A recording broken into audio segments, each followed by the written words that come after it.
La paz del Señor, querido hermano y querida hermana. Epístola del profeta Ezequiel, capítulo 9, versículo 1 al 7, capítulo 10, versículo 18 al 22. Oí al Señor llamar en voz alta: acercaos verdugos de la ciudad, empuñando cada uno su arma mortal. Entonces aparecieron 6 hombres por el camino de la puerta de arriba, la que da al norte, empuñando masas en medio de ellos, un hombre vestido de lino, con los avíos de escribano a la cintura. Al llegar se detuvieron junto al altar de bronce. La gloria del Dios de Israel se había levantado del querubín en que se apoyaba.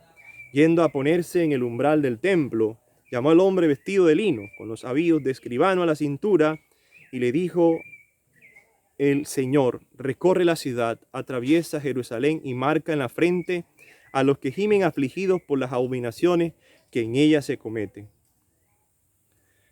A otros les dijo en mi presencia: recorred la ciudad detrás de él, golpeando sin compasión y sin piedad, a viejos, mozos y muchachas, a niños y mujeres, matadlos, acabad con ellos, pero a ninguno de los marcados los toquéis. Empezad por mi santuario. Y empezaron por los ancianos que estaban frente al templo. Luego les dijo: profanad el templo, llenando sus atrios de cadáveres, y salid a matar por la ciudad. Luego la gloria del Señor salió levantándose del umbral del templo y se colocó sobre los querubines. Vi a los querubines levantar las alas, remontarse del suelo sin separarse de las ruedas y salir.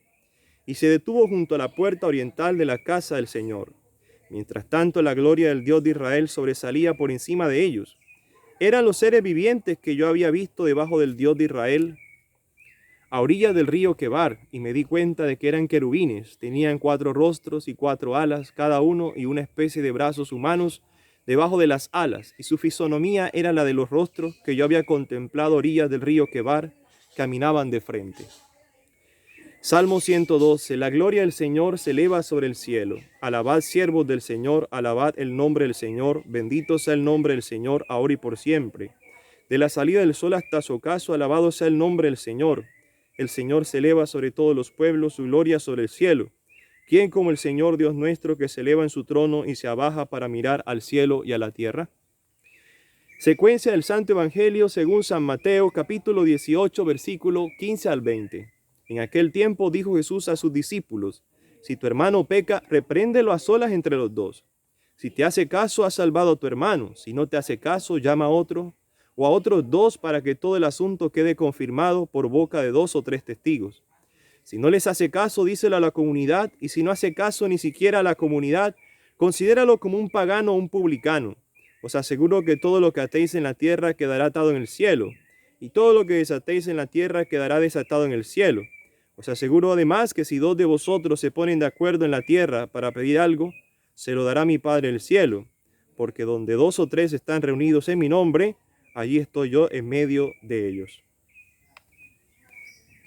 Bueno, Dios tiene 2 facetas. La faceta que es misericordia, su amor infinito por todo lo que ha creado, y su faceta de justicia. Misericordia y justicia siempre van a acompañar a Dios. No entendamos que el Antiguo Testamento ya pasó, o que Dios evolucionó, o que eso fue en el pasado y ya no en la actualidad. No, Jesucristo, dice la carta a los hebreos, Jesucristo es el mismo ayer, hoy y siempre. Basta con saber eso para entender que las cosas de Dios son estables y eternas, son infinitas.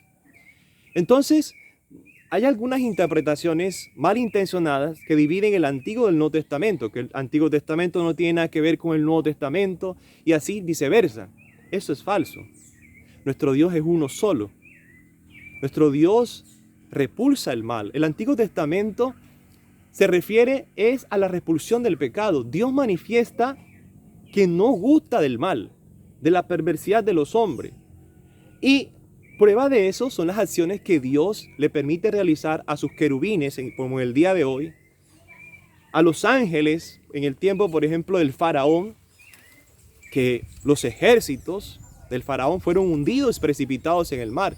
Ellos mismos se precipitaron porque estaban persiguiendo al pueblo de Dios. Y no se puede luchar contra Dios. Mismo San Miguel en Boca va a decir: ¿quién como Dios? Nadie contra Dios. Quien se enfrente a Dios, quien le haga la guerra, siempre saldrá perdiendo. Eso es lo que confirma el Antiguo Testamento, que nuestro Dios es un Dios celoso de su templo, y que cuando duramos mucho tiempo en pecado, ya lo va a decir la sapiencia bíblica, cuando duramos mucho tiempo en pecado y se nos acumulan, Dios tiene derecho a pedirnos cuenta de esos pecados cometidos. Entonces el Antiguo Testamento es la faceta esa de justicia de Dios, pero también misericordia. Nunca la justicia y la misericordia de Dios han estado separadas. De hecho, los textos bíblicos siempre nos están hablando cuando no de la justicia, de la misericordia y viceversa. Entonces date cuenta que Dios reclama cuando hay injusticia, cuando hay opresión.